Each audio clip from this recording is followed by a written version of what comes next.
technology that is built for your every sense. Acer Pure from Acer. Now, White House's trade advisor has trained his guns on India, accusing it of cozying up to Xi, acting as another laundromat for Kremlin. These are the charges coming in from the US. He's gone ahead and praised the Prime Minister's leadership, but has also warned that Delhi's Russia oil policy was perpetuating the war and not creating peace. Now, this is an allegation that the US has been constantly making against India, and in the latest, it is the White House advisor, this is the trade advisor who has trained guns on India, accusing India of cozying up to China.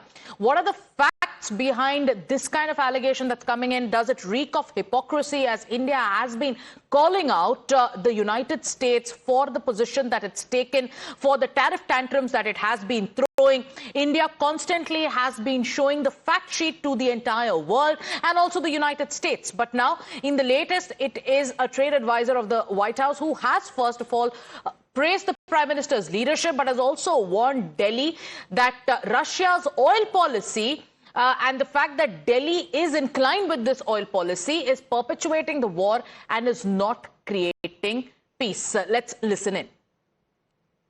India doesn't appear to want to recognize its role in the bloodshed. It simply doesn't. It's cozying up to Xi Jinping. Is what it's doing. It's not act. And by the way, I wrote that article in the FT just to deal with the propaganda of the Indian government to make people want to feel sorry for them. Oh, they need the oil. They don't need the oil. It's a refining profiteering scheme. It's a laundromat for the Kremlin. That's the reality of that. So I love India. Look, Modi's a great leader, but please, India, look at what your role here is in the global economy and good here. Now, on the other hand, you have China that has strongly opposed the United States' decision to impose 50% tariffs on India, warning against economic pressure. Now, Beijing's envoy has called the tariff wars disruptive, backing closer India-China cooperation, and also terming the United States as a bully. So the Chinese ambassador has said that the US had long benefited from free trade, but now is using tariffs as a bargaining chip. He also stated that the United States imposed tariffs up to 50% on India and that China is opposing this move. He's adding that that remaining silent would only embolden the bully, and also asserted that China would firmly stand with India. To put all this into context, we have Srinjoy Chaudhary joining us. Srinjoy, a lot of developments taking place with regards to, the change in the way global players are reacting to America using tariffs as a bargaining chip. On one hand, you have the White House trade advisor who is accusing India of, and India's oil policy vis-a-vis Russia as being responsible for perpetuating the war. On the other hand, you have China, which is coming out in firm support.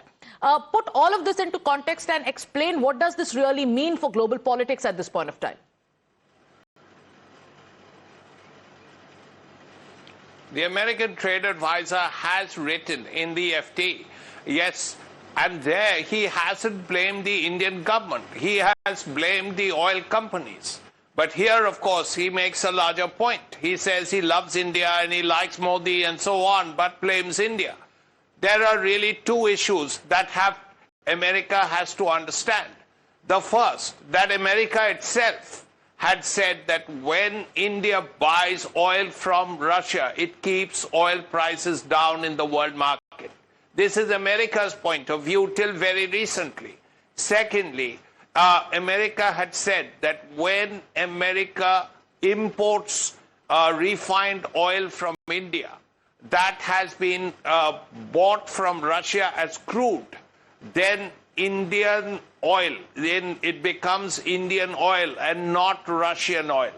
This is America's position, or has been America's position till very recently. Now, Jaishankar has a right to be perplexed. This is a huge volte-face.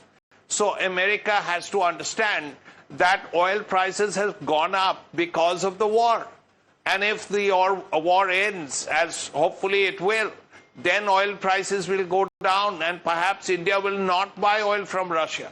That's the first thing.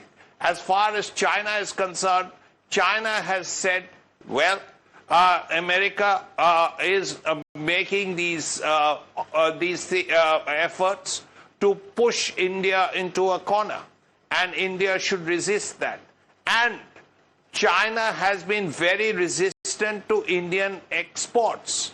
Now suddenly the Chinese ambassador says that yes, Indian IT is very good, India Pharma is very good, and we will be very happy to open our markets for such products. Now this is a new development. Now, of course, the Chinese can be very opportunistic. Right. They see this problem coming up with India and make the statements as they have, keeping in mind that Prime Minister is going to be there in a few days, in about 10 days. So such statements are welcome, but they also have to be treated with caution, as General Naravane, who also spoke at the same function, said that even today, thousands of troops, Indian and Chinese, are virtually eyeball to eyeball on the line of actual control. Right. But, you know, Srinjoy, when we look at this sort of a reset with regards to India-China ties, the dragon and the elephant reconnecting amid trade and tariff turmoil, with China speaking out against the bully, condemning United States for using tariffs as a bargaining chip, and standing firmly with India. How do you read into this kind of reset in ties between India and China, and what does this mean largely, especially for India? Those words that you said, bargaining chip, were the exact words used by the Chinese ambassador yesterday evening. There's no doubt about that. And China sees itself slightly cornered because China and America also had this huge problem. Let's not face this. China at one point faced 150% tariffs from the Americans. And the Chinese are the world's largest exporters. America is the world's largest importers. The Chinese realize, as do the Americans, that if there is actually 150% tariff on all Chinese goods, immediately, then inflation in America would go through the roof. Yes. Srinjoy, I would like you to hold your thought for a minute, and I will come back to you. We have Suresh Goyal, former ambassador, joining us. Good morning, Ambassador Suresh Goyal. You're seeing the kind of developments coming in. It is here the White House trade advisor who is saying that, India's oil policy with regards to Russia is perpetuating the war. On the other hand, you have China, which is saying that, one must stand up to the bully, and the 50% tariff threat that US has threatened is absolutely wrong. How do you look at these developments? What is your reading of, the kind of strategic reset that is happening in the face of the tariff threats by US? All I see is really, I'm sorry, I've never used a word like this before in my diplomatic parlor, but what I really feel is insanity, complete senselessness, makes no logic to me really.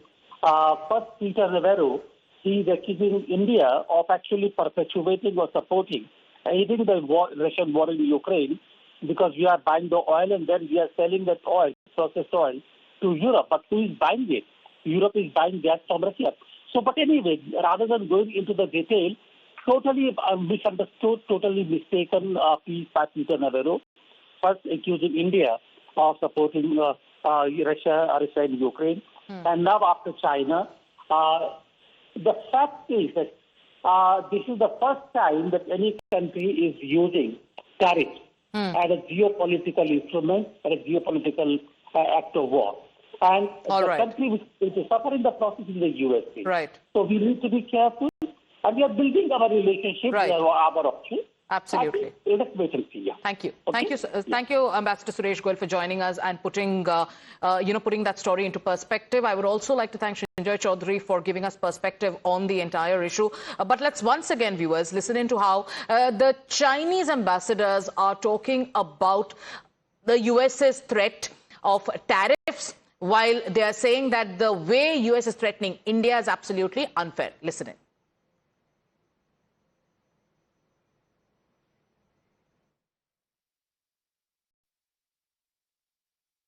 We welcome more Indian commodity to enter the Chinese market.